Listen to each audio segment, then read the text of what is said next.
Hey there. Subscribe to my channel. And also press this bell icon. So you never miss any new updates, cause whenever we upload new video you will get a notification on your phone. नमस्कार, आप देख रहे हैं सिने आजकल news. मैं हूं आपके साथ साक्षी वर्मा। चलिए शुरुआत करते हैं दिन भर की बड़ी खबरों के साथ।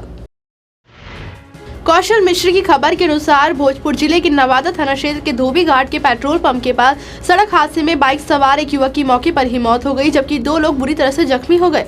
मृतक की पहचान बड़का गांव निवासी अजीत पांडे के रूप में हुई है, जबकि जख्मी व्यक्ति पीरो थाना क्षेत्र के बरसाडीही गाँव निवासी अनिल उपाध्याय और 7 वर्षीय बच्ची साक्षी बताई जा रही है। घायल दोनों लोगों का इलाज सदर अस्पताल में चल रहा है।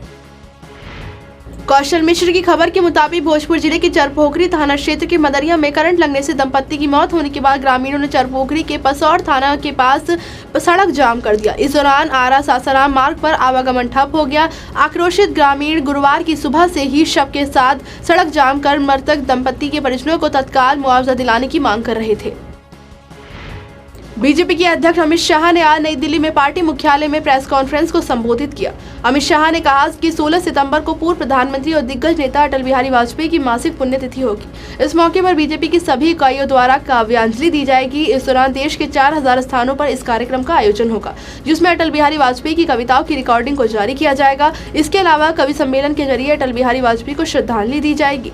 इसमें कवि अटल बिहारी वाजपेयी की कविताओं को पढ़ेंगे और उनके द्वारा वाजपेयी के लिए लिखी गई कविता का गुणगान होगा। प्रधानमंत्री नरेंद्र मोदी आज काठमांडू में आयोजित होने वाले 2 दिवसीय विस्मटेक के चौथे सम्मेलन में शामिल होने के लिए नेपाल पहुंचे। आपको बता दें कि विस्मटेक बंगाल की खाड़ी से सटे देशों का संगठन है। कार्यक्रम की शुरुआत में विस्मटेक के नेता संयुक्त रूप से सम्मेलन के आयोजक और नेपाल की राष्ट्रपति विद्यादेवी भंडारी से मिले। वहीं अब से थोड़ी देर में सांस्कृतिक कार्यक्रम और रात्रि भोज का कार्यक्रम है।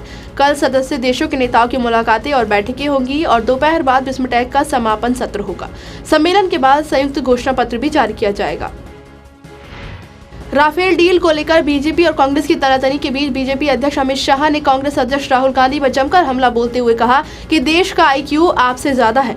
राफेल डील की जांच संयुक्त संसदीय समिति से कराए जाने की राहुल की मांग पर अमित शाह ने ट्वीट कर कहा कि आपने राफेल की कीमत दिल्ली, कर्नाटक, रायपुर, हैदराबाद, जयपुर और संसद में अलग अलग बताई, जिससे देश को मूर्ख बनाने का आपका झूठ स्पष्ट है। SC/ST एक्ट के विरोध में बिहार के कई जिलों में सवर्णों के विरोध की प्रदर्शन की खबरें सामने आई हैं। गया, बेगूसराय, नालंदा और बाढ़ जिलों में लोग सड़कों पर उतरकर विरोध प्रदर्शन करते दिखे। साथ ही गया में सड़कों पर जाम हटाने में पुलिस पर उग्र भीड़ ने हमला कर दिया। कहीं पथराव तो कहीं सड़कों पर सरकार के खिलाफ नारेबाजी की गई। साथ ही बिहार के साथ ही और जगहों पर ही दलित कानून के विरोध में लोगों ने नाराजगी और प्रदर्शन की खबरें सामने आई हैं। कांग्रेस पर नोटबंदी के मुद्दे पर देश को गुमराह करने का आरोप लगाते हुए भाजपा ने आज दावा किया कि इस कदम से काला धन बैंकों में जमा हुआ, आयकर विभाग में वृद्धि हुई और बिना लेखा जोखा वाले बेहिसाबी धन का लेखा जोखा हो सका। भाजपा प्रवक्ता सैयद शहनवाज हुसैन ने कहा कि नोटबंदी की सबसे बड़ी सफलता ये है कि अनकाउंटेड मनी अब काउंटेड हो गया। चारा घोटाले से जुड़े मामले में सजा काट रहे राजद प्रमुख और बिहार के पूर्व मुख्यमंत्री लालू प्रसाद यादव ने आज रांची की CBI कोर्ट में सरेंडर किया। आपको बता दें कि लालू 10 मई को अपने बेटे तेज प्रताप यादव की शादी के लिए बाहर आए थे, जिसके बाद अब करीब 110 दिन के बाद वो जेल लौटे हैं। अब उन्हें रिम्स अस्पताल में शिफ्ट किया जा सकता है। भारत की बहुचर्चित फिल्मी पत्रिका सिने आजकल, नया मगर सबके जुबान पर एक ही नाम, सिने आजकल। विज्ञापन, interview, film promotion, press conference के लिए संपर्क करें CHECK media. Mobile number 9350816300। Email ID है cineajkalindia@gmail.com।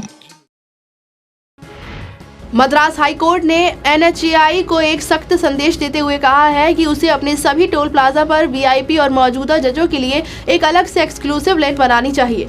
अगर ऐसा नहीं कर पाता है तो उसे कोर्ट की अवमानना की कार्रवाई के लिए तैयार रहना चाहिए। कोर्ट ने कहा कि VIP और जजों के लिए बहुत शर्म की बात है कि वो टोल प्लाजा पर वेट करें और अपने आइडेंटिटी कार्ड दिखाएं।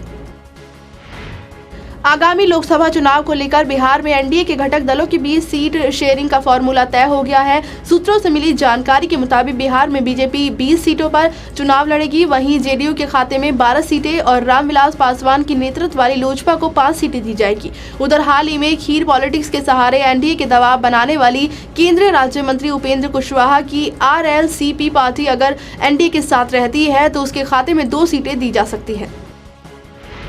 आतंकी सरगना सैयद सलाउद्दीन को बड़ा झटका लगा है।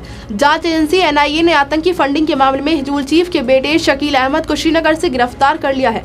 शकील अहमद पेशे से लैब टेक्नीशियन है। जानकारी के मुताबिक एनआईए ने शकील अहमद को 3-4 बार ऑफर दिए, लेकिन उसने कोई जानकारी ही नहीं दी। इसके बाद उसकी गिरफ्तारी की गई। याद हो कि एनआईए ने पिछले साल सैयद सलाउद्दीन के दूसरे बेटे सैयद शाहिद को भी मनी लॉन्ड्रिंग के मामले में गिरफ्तार किया था।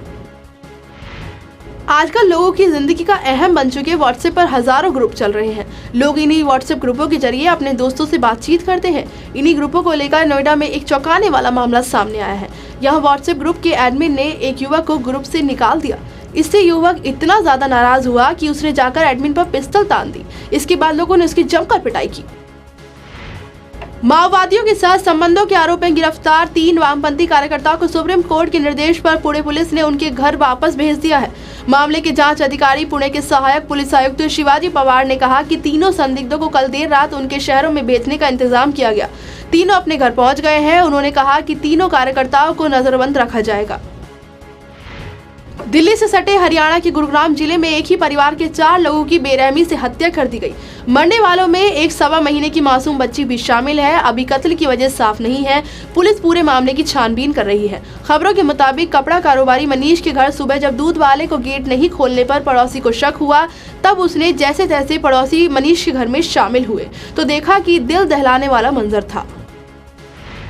बॉलीवुड एक्टर नील नितिन मुकेश और एक्ट्रेस ऋचा चड्ढा की फिल्म इश्केरिया के ट्रेलर को रिलीज कर दिया गया है।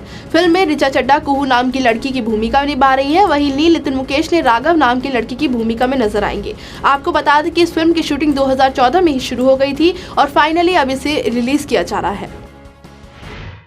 दिन भर की बड़ी खबरों में फिलहाल मेरे साथ सिर्फ इतना ही। देखते रहिए सिने आजकल न्यूज। लोकतंत्र का चौथा स्तंभ है मीडिया। पूरे देश की खबर, देश ही नहीं विदेशों की खबर, हर खबर पर होगी पैनी नजर। खबरें ही नहीं, साथ में होगा भरपूर मनोरंजन। जी हां, तो देखते रहिए सीएम इंडिया टीवी। खबरों की हकीकत, मनोरंजन।